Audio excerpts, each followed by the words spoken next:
Hello, my friends, and welcome to another episode of your Sexyfied Life.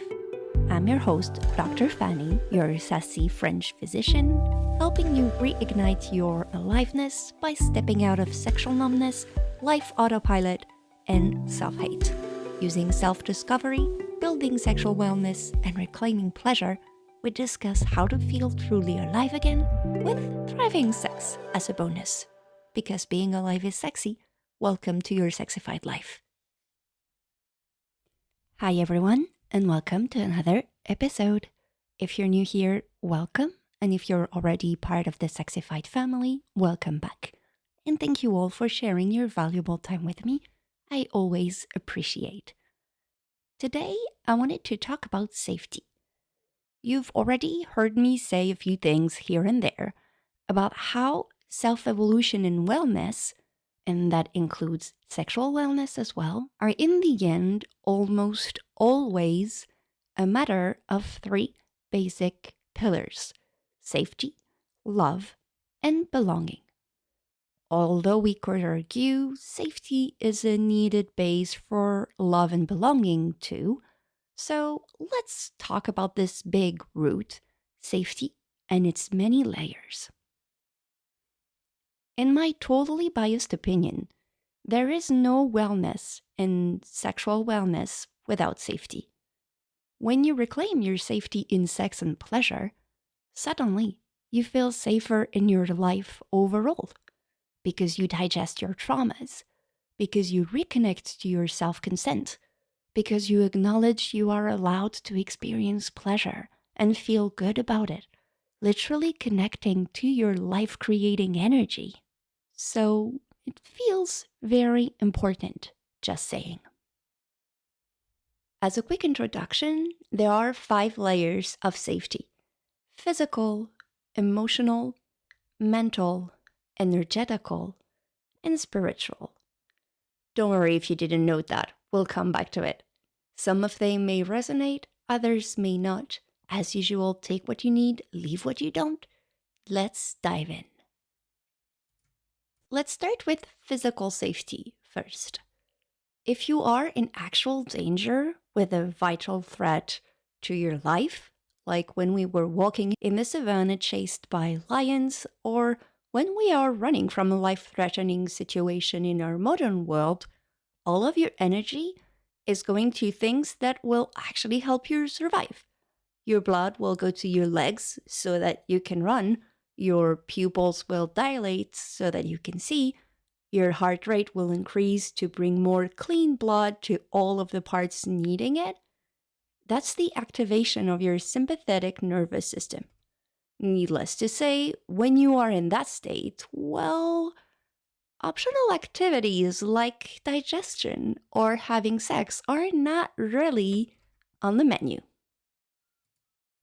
Physical safety needs your basic needs met: shelter, food, breath, sleep, clothing.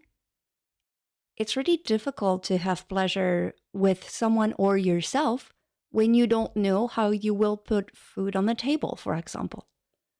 And sadly, even if our brains know we're safe, like we're not in the savannah anymore with the risk of being eaten by a lion being really low, our nervous system still feels like our life is threatened.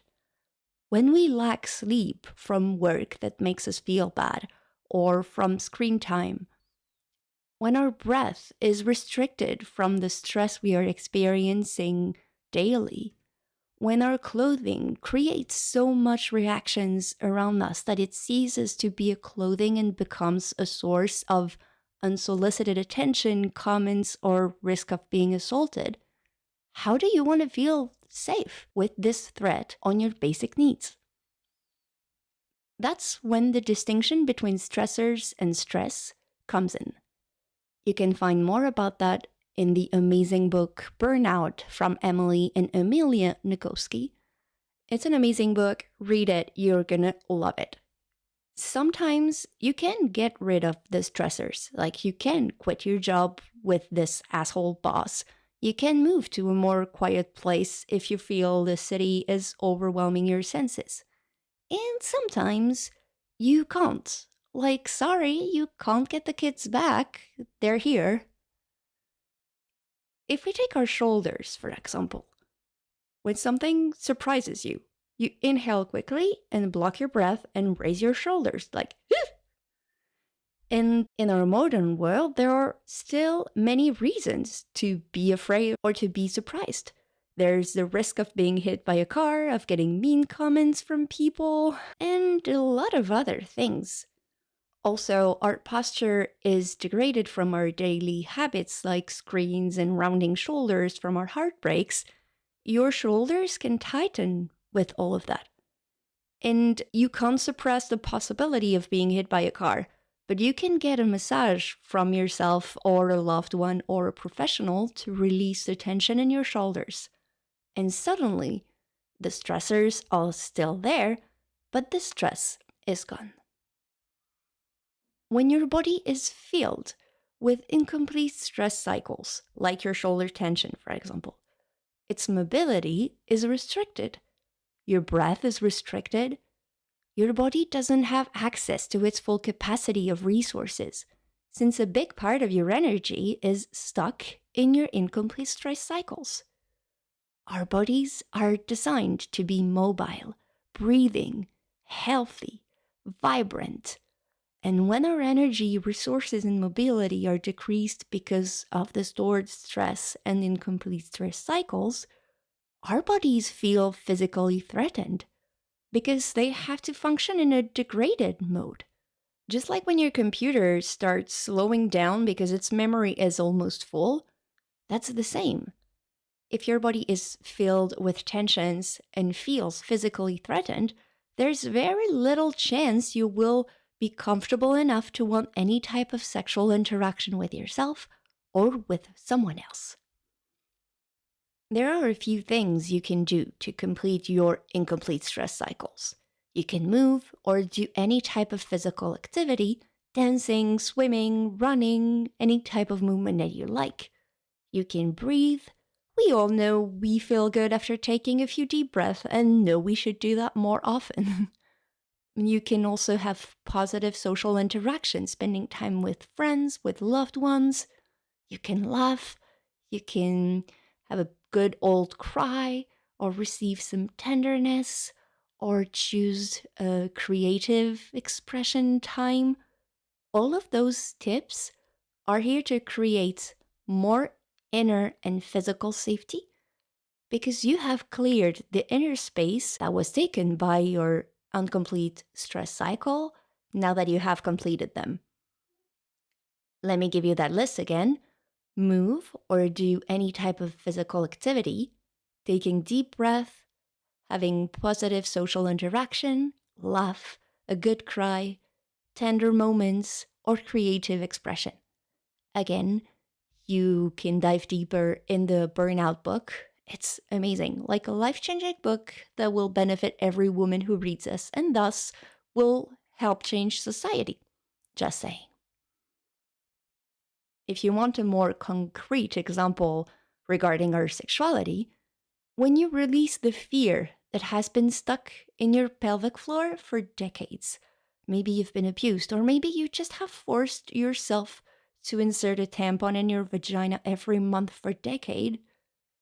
Well, first, no wonder sex is painful.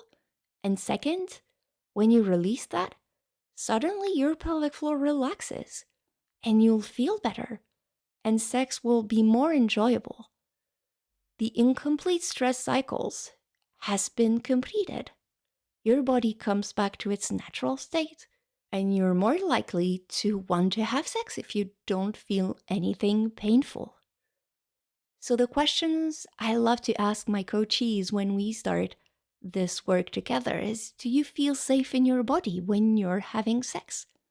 Very informative sometimes. So many of us are not. And the next question, feel free to play with it as well, is what would it feel like in your body to feel fully sexually safe? That helps your nervous system connect with the sensation of physical safety and getting used to it to build it back. If you like this episode, can you help me spread the Your Sexyfied Life magic to the world and rate the podcast on your favorite podcast platform? Even better, write a comment if you can. And if you've already done that, thank you very much. You have my eternal gratitude.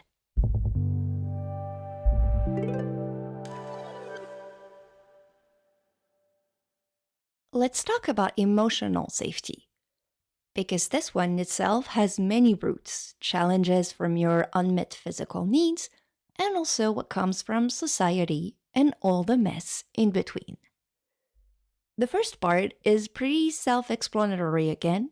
When you are in constant worry because your bank account is in the red and you have no idea how you will pay your rent this month and you can't afford 3 meals a day, there's a good chance this fear takes most of your inner space, leaving very little space for pleasurable interactions with yourself or with others.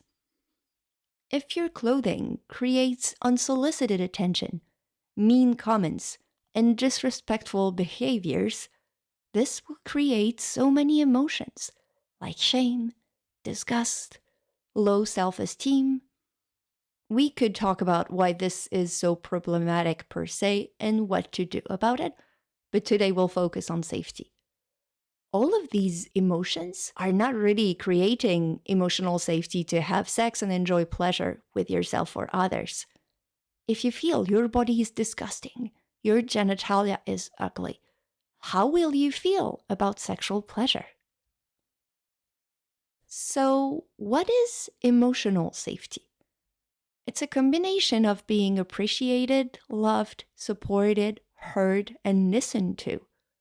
If you're in a partnership, there's a good chance these would be something that you would be yearning for or have already in your partnership. But what if you're not? Here comes the tricky part. Emotional safety doesn't need anybody. Even better, emotional safety starts within yourself. You already have heard everybody saying, you can't love anybody if you don't love yourself first. One of the cliches that sucks the most and that seems to be the simplest and yet so hard to apply. That's the same for emotional safety. If you feel deep down you're flawed and that there is something wrong with you, there might be a chance, not saying that this will be your case, of course not, your subconscious wants to create a relationship with someone so that you can feel there's nothing wrong with you.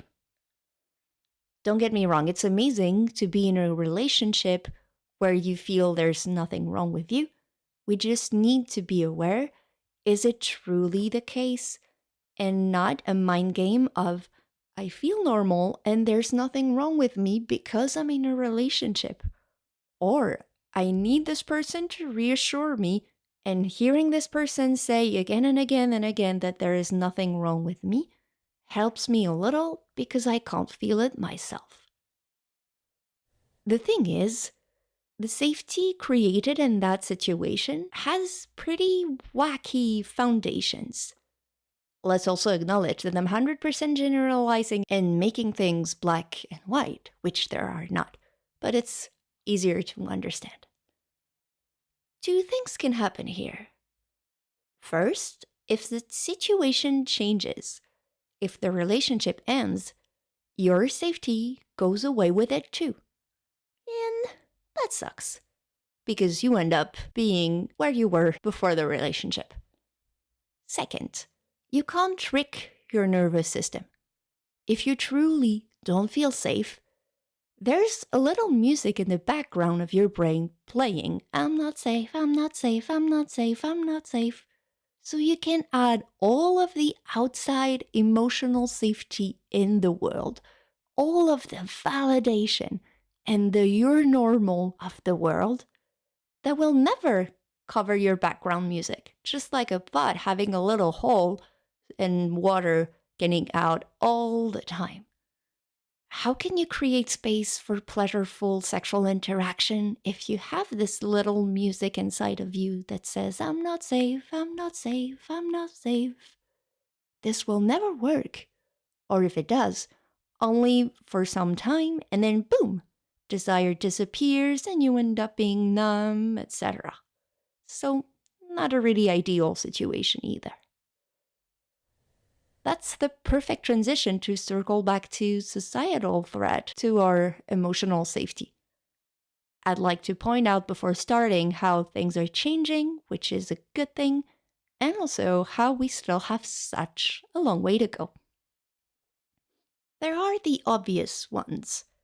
How do you want to have a vibrant and enlivening sex life if society tells you all the time that sex is a source of shame, that it should look like a certain way, that it's acceptable in these circumstances? Usually heterosexual norm and monogamous norm. How do you want to have a healthy sex life if you're constantly on a diet or worrying and changing your behavior to not get fat? How do you want to have a healthy sex life if outrageous pleasure is shamed? How dare you want more than what is considered normal to have, you slut? I could go on and on and on. But all of this is definitely something that impacts our emotional safety. The lack of emotional safety may be one of the biggest leakage of our own power. Because if we follow what we're told, we'll never be enough. There is no way we can do it right. If you're thin, get some muscles. If you're curvy, lose some weight. Enjoy your sex life, but not too much. Don't be a slut, but don't be prude, etc. So, before chasing a model, which is a conglomerate of male gaze, societal approval, bad porn movies, rom-coms, and Disney cartoons, let's just ask ourselves if it is worth it. And if not, let it go. That pun wasn't intended, but I'm gonna keep it. So, what do we do to be emotionally safer? We meet our emotions with pleasure so that we can expand our nervous system capacity to experience the emotions without being thrown out of balance. That's the definition of safety, by the way, expanding my zone of tolerance in my body and in my nervous system so that I can experience whatever is coming at me, let it process through my body, complete the stress cycle, and let it go. I can feel the pain of the rejection, but I know it doesn't mean anything about how lovable I am. This just means that the person in front of me is not the right person for me at the moment. And that's all. Meeting our emotions with pleasure really helps expand this zone of tolerance because pleasure creates safety too. And when you meet these emotions with pleasure, you alchemize them. You can get angergasms, disgustgasms, sadgasms. All of the emotions can be met with pleasure and alchemized. Isn't that great news? So again, the question I like to ask my coachees, do you feel safe emotionally when you're having sex? If not, what is happening? What would it feel like in your emotions to feel fully sexually safe in the moment?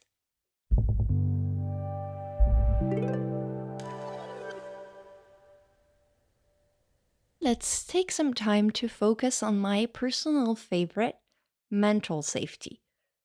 Or at least my favorite to talk about. Because in my totally biased opinion, mental safety is so overlooked when we talk about safety. And yet, it's so present with us all the time. Mental safety has to do about the constant mind chatter of our thoughts. There are some thoughts that directly come from our emotions. If you are afraid of pleasure, there's a good chance this fear is associated with a lot of chatter, justifications, ideas, fears, experiences, and also many great reasons to not do anything because deep down, pleasure scares you. And that's understandable. If you're there, I see you, I feel you, it sucks. And it's understandable. If you have a clitoris, You have an organ that the only purpose is bringing you pleasure. And yet, self-hate is normalized in our society. Anatomy books only start to bring back the diversity of vulvas, and the only idea we have about pleasure is a woman yelling, yes, yes, yes, like in a bad porn movie. And if a woman enjoys sex, she's a slut. So yeah, no wonder we're afraid of pleasure. That's the first part. And then there is what I call the SM dungeon of my mind. Unlike a real SM dungeon, personally, I didn't give consent to experience anything that comes from my mind, especially not being treated like shit by my own brain. And I also have no safe word to get out of it. I don't know about you, but personally, the yelling stop at my brain has never really worked. Usually, there are many people in a brain. Just to name a few, maybe there is a cop that is constantly yelling, you can't do that, don't you dare doing that, you'll get punished. That was not yelling, but you see the idea. Maybe a domina saying you're a useless piece of crap, you don't deserve any consideration, you little breadcrumb of a human being. Maybe a teacher who's constantly impatient, wondering why you didn't get the results you have yesterday. You could have tried harder. Maybe there is a therapist nodding her head and being like, you're a lost cause, you're doomed. Maybe there is a TV playing rom-coms on the back. Who knows? And if any of this sounds familiar, welcome to my head, happy to meet you. And the thing is, this SM dungeon has also many architects who are not really our friends. Past experiences, either from our history, from our family, also fierce protectors who don't want us to get hurt, so they hurt us already, hoping when hurt comes, it will hurt a little less. Usually it doesn't. And there is also the terror of the void. That's why there is a constant mind chatter, leaving no space nor room for space and presence. If you're like me, there's a good chance many of those unsolicited voices get louder in your sexuality too. How dare you want to experience something like that? How dare you want to dress sexy, you slut? You think you're sexy, but you're just so fat, lose some weight already, etc. Very helpful to feel mentally safe during any type of sexual meeting with yourself or with others.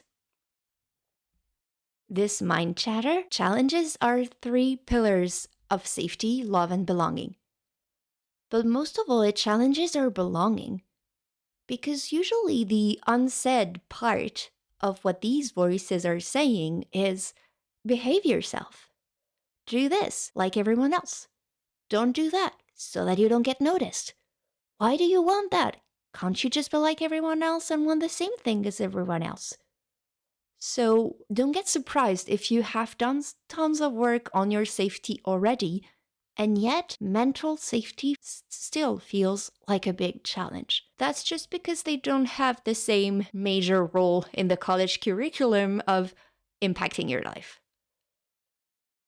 All of these people, their opinions, their judgments, take so much energy. When your attention is focused on what's going on in your mind, it's really hard to A, stay present in the pleasureful moment, and B, experience pleasure at all. All of the energy used in this chatter could be used somewhere else, and it's not available. No wonder we don't want sexual interaction with others or with ourselves when we don't feel safe in our own brains. That's again the question I always ask my coachees. If you want to play with them, you can too. Like, do you feel mentally safe when you have sex? If not, what is going on? What are the thoughts included? And then what would it look like to feel fully mentally safe during sex?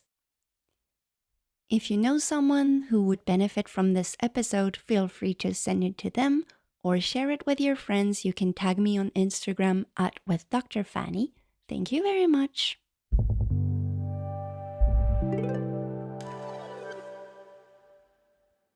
Whether you believe in energy or not, I'm sure you already felt something with someone. Maybe a feeling of, ooh, I want to know this person better. Or please stay away from me, like I don't want to have anything to do with you. So at some point, there is some kind of energy feeling between two people. Like an overall feeling, something bigger than just your body, your emotion, or your thoughts. Something that includes all of that. That's exactly what energetic safety comes from, or at least how it's related to the 3 previous layers of safety. How can you feel energetically safe if you don't feel safe in your body? Or if your emotions overwhelm you? Or if you're in a constant mind chatter preventing you from experiencing mental safety? Usually, energetical safety starts to be accessible when you had a look, at least a little one, at the 3 previous ones. We could even get a little bit meta in here.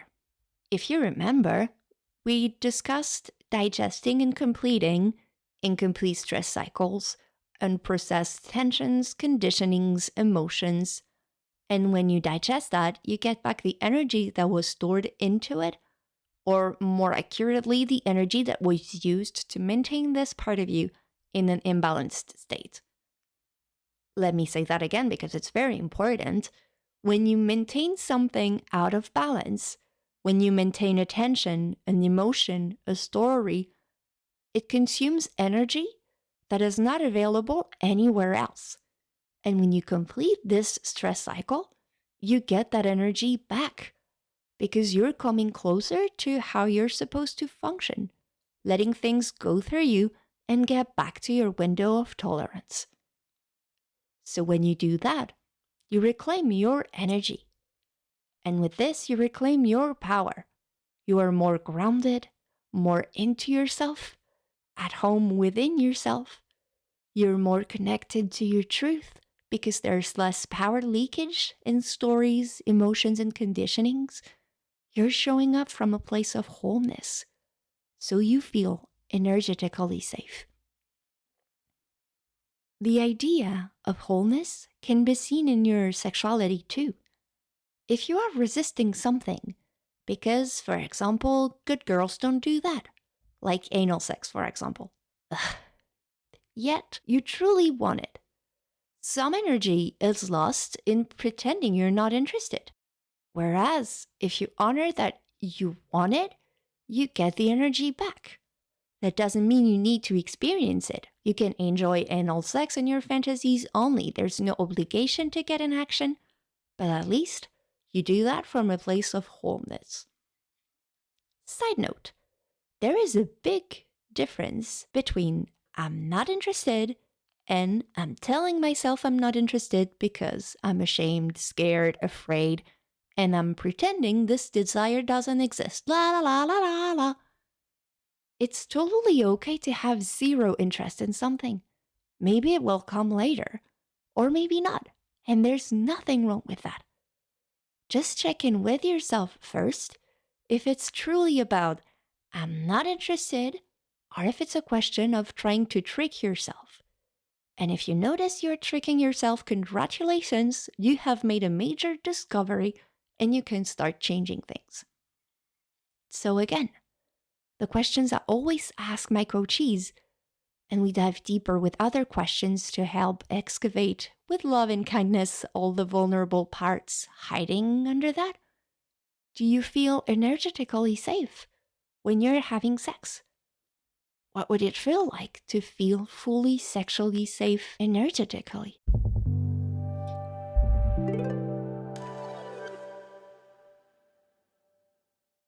Some people would say that you can have a truly satisfying sex life without any physical, emotional, mental, or energetical safety.